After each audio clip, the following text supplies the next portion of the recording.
আসসালামু আলাইকুম। আজকে সমাজবিজ্ঞান প্রথম অধ্যায় নিয়ে আলোচনা করব। ছোট্ট একটি ক্লাস, সকলে মনোযোগ সহকারে করবে এবং চ্যানেল নতুন হলে সাবস্ক্রাইব করবে। চলো শুরু করি। বাংলাদেশ সমাজ বিজ্ঞান চর্চার পটভূমি। বাংলাদেশ সমাজের কতকগুলো নিজস্ব বৈশিষ্ট্য রয়েছে। এসব বৈশিষ্ট্যের ভিত্তিতেও বাংলাদেশের সমাজ বিজ্ঞানের যাত্রা শুরু হয়েছে। ভারতীয় সমাজ উপমহাদেশগুলো সমাজ চিন্তার ইতিহাস প্রায় 2000 বছরের পুরনো। মৌর্য যুগের কূটনীতিবিদ কুটিলর অর্থশাস্ত্র, গুপ্ত যুগের দার্শনিক বৎসায়নের কর্মসূত্র, সুলতান মাহমুদের সভাসদ ও পারস্যের পণ্ডিত্য আবু রাইহান আল বেরুলিন, ভারততন্ত্র মুঘল যুগের ইতিহাসবিদ আবুল ফজলের আকবরীনামা ইত্যাদি গ্রন্থে উপমহাদেশের সমাজের চমৎকার বিবরণ পাওয়া যায়।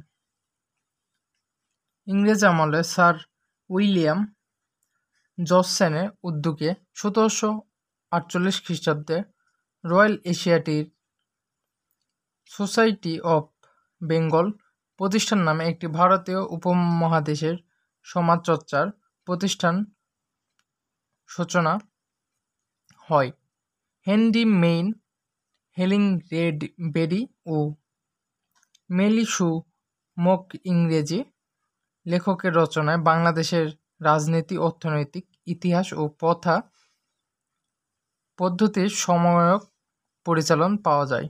ব্রিটিশদের পাশাপাশি বাঙালি বুদ্ধিজীবীরাও তাদের নানা রচনার সমকালীন সমাজচিত্রের ছবি ফুটিয়ে তুলেছেন। এসব রচনার মধ্যে বঙ্কিমচন্দ্র চট্টোপাধ্যায় লোক রহস্য, সাম্য, রমকমর সেলের নীতিকথা,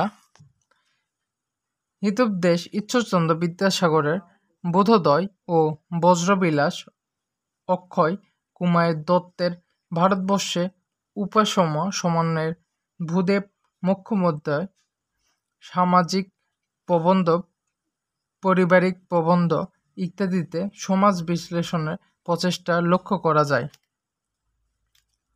পরবর্তী সময়ে কলকাতা বিশ্ববিদ্যালয়ে অর্থনৈতিক অধ্যাপক Bimal Kumar Sarkar the possibility background of Hindu sociology of rich cultural and human progress ইত্যাদি গ্রন্থ রচনা করেন। কে করেন?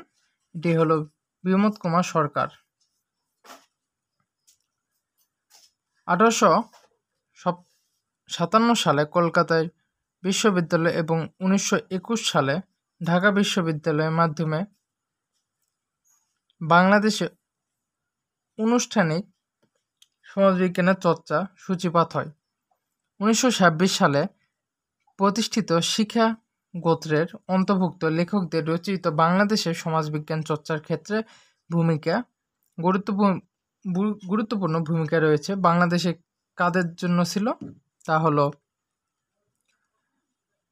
শিক্ষা গোষ্ঠীর অন্তর্ভুক্ত লেখকদের। বুঝছো? শিক্ষা গোষ্ঠী 1926 সালে। 1947 সালে ভারতীয় উপমহাদেশের দখলকারী ব্রিটিশদের হাত থেকে মুক্তি অর্জনের জন্য 24 দশকের বাঙালি জাতীয়তাবাদী লেখক রাধাকমল মুখার্জি, ডি.এন.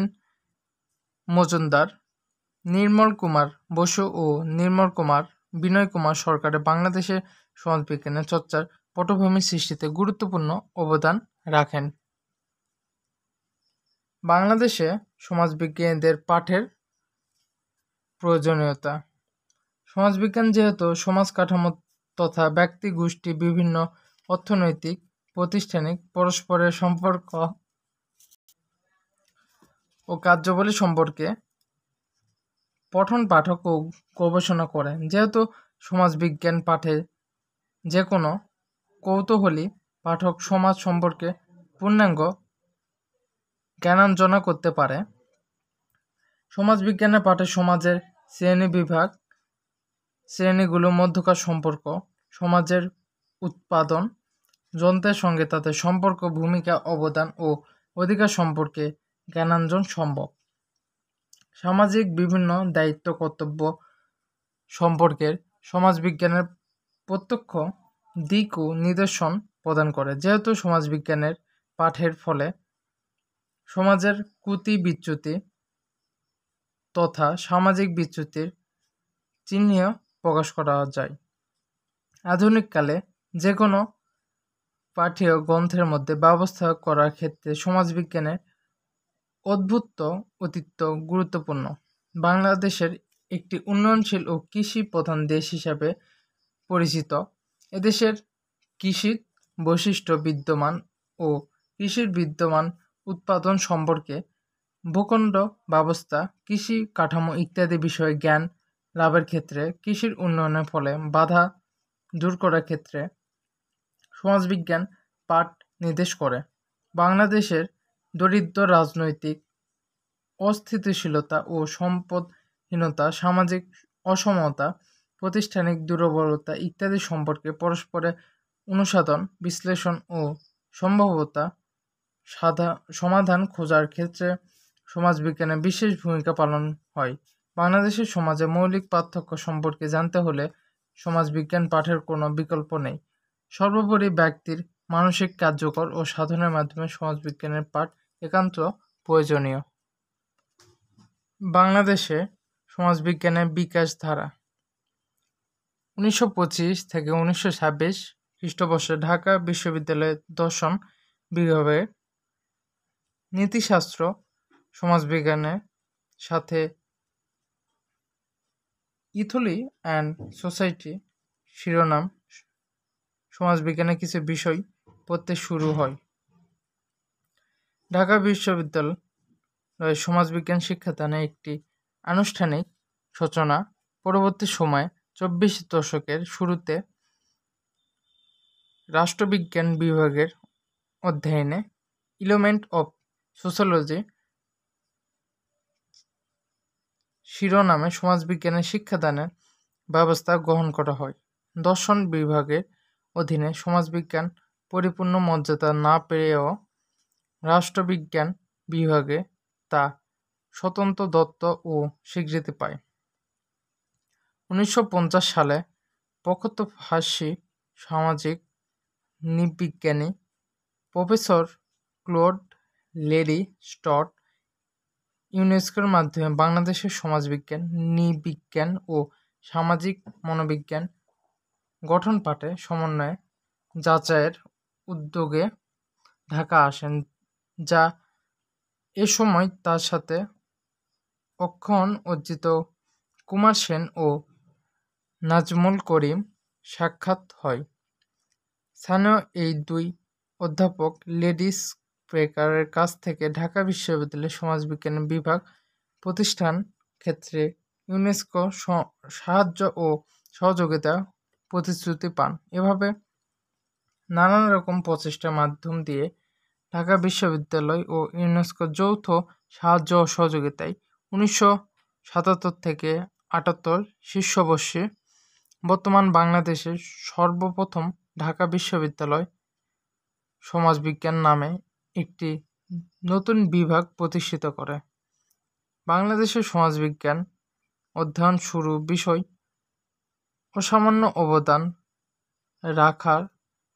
রাখায় অধ্যাপক এ কে নাজমুল করিমকে বাংলাদেশের সমাজবিজ্ঞানের জনক বলা হয়। ঢাকা বিশ্ববিদ্যালয়ে সমাজবিজ্ঞান বিভাগ প্রতিষ্ঠা করার মাধ্যমে এদেশে প্রতিষ্ঠাভাবে সমাজবিজ্ঞান পঠন ও পাঠন শুরু হয়। পরে অন্যান্য বিশ্ববিদ্যালয়ে এর রেশ ছড়িয়ে পড়ে। উদাহরণস্বরূপ বলা যায়, রাজশাহী বিশ্ববিদ্যালয় 1969 সালে 7 আগস্ট সমাজবিজ্ঞান সম্পূর্ণ প্রকৃত বিভাগ হিসাবে কার্যকর শুরু করে। পরবর্তী সময়ে 1970 সালে চট্টগ্রাম বিশ্ববিদ্যালয় সমাজতন্ত্র নামে আলাদা একটি বিভাগ অন্তঃপ্রকাশ ঘটে। 1992 সালে সিলেটে অবস্থিত শাহজালাল বিজ্ঞান ও প্রযুক্তি বিশ্ববিদ্যালয়ে সমাজবিজ্ঞান বিভাগ চালু হয়। এভাবে ধীরে ধীরে অন্যান্য বিশ্ববিদ্যালয়গুলো সমাজবিজ্ঞানে পাঠদান শুরু করে। এক নজরে গুরুত্বপূর্ণ তথ্যগুলো আমরা দেখে নিই। শুরুতে আমরা দেখব বাংলাদেশের সমাজবিজ্ঞান চর্চার ক্রমবিকাশ। 1971 সালে কলকাতা বিশ্ববিদ্যালয়ে সমাজবিজ্ঞানের যাত্রা শুরু হয়। মুখ্য উদ্যোগে আচার্য ব্রাজেন্দ্র নাথ শীর। ঢাকা বিশ্ববিদ্যালয় 20-এর দশকে দর্শন ও 24 দশকের রাষ্ট্রবিজ্ঞান বিভাগে সমাজবিজ্ঞানের কোর্স চালু হয়। মুখ্য উদ্যোগ হরিদাস ভট্টাচার্য ও অজিত কুমার সেন। 1957 সালে ঢাকা বিশ্ববিদ্যালয়ের সমাজ বিভাগ প্রতিষ্ঠান পায় এবং মুখ্য উদ্যোগে অজিত কুমার সেন ও এ.কে. নাজমুল করিম। 60 ও 70 দশকে রাজশাহী ও চট্টগ্রাম বিশ্ববিদ্যালয়ে সমাজবিজ্ঞান বিভাগ প্রতিষ্ঠিত হয়। 1992 সালে সর্বপ্রবৃত্তে, 2002 সালে খুলনা বিশ্ববিদ্যালয়, 2012 সালে বরিশাল বিশ্ববিদ্যালয় ও বঙ্গবন্ধু শেখ মুজিবুর রহমান বিপ্লবকে এবং পরে বেগম রোকেয়া বিশ্ববিদ্যালয় সমাজবিজ্ঞান চালু হয়। এছাড়াও প্রকৌশলী বিশ্ববিদ্যালয়, মেডিকেল কলেজ, কৃষি বিশ্ববিদ্যালয়গুলোতেও সমাজবিজ্ঞান বিভাগ কোর্স সংক্রান্ত করা হয়। বাংলাদেশের সমাজবিজ্ঞান চর্চাতান্ত্রিক পটভূমি: অর্থশাস্ত্র, কৌটিল্য, কর্মসূত্র, বৎসারদ, ভারততন্ত্র, আল বেরুলি, আইন ও আকবরী ও Akbarnama, Abul Fazal,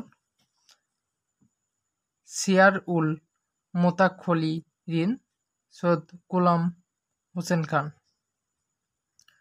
royal Asiatic Society of Bengal প্রতিষ্ঠাকাল হল 1788। দ্য ইম্পেরিয়াল গাজেটের annals of Royal Bengal, the Indian Musalmans, W Hunter. Bankimchandra Lokrahasya Samya, Ramkumar Sen নীতিকথা, Hitopadesha, Ishwarchandra Vidyasagar বোধাদয়, বজ্রবিলাস, অক্ষর কুমার দত্তরের ভারতবর্ষে উপাসন সম্প্রদায়, ভূদেব মুখোপাধ্যায় সমাজ প্রবন্ধী রচনা। কলকাতা বিশ্ববিদ্যালয় প্রতিষ্ঠাকাল 1857, ঢাকা বিশ্ববিদ্যালয় 1921। এই ছিল আজকের অধ্যায়ের সমাপ্তি। অধ্যায়ের নাম হলো বাংলাদেশ সমাজবিজ্ঞান চর্চার বিকাশ। তোমরা সকলে সম্পূর্ণ অধ্যায়টা বারবার ভিডিও দেখবে এবং অবশ্যই চ্যানেলে নতুন হলে সাবস্ক্রাইব করবে। সকলে ভালো থাকবে, সুস্থ থাকবে। আবারও দেখা হবে অন্য কোনো ভিডিওতে। আল্লাহ হাফেজ।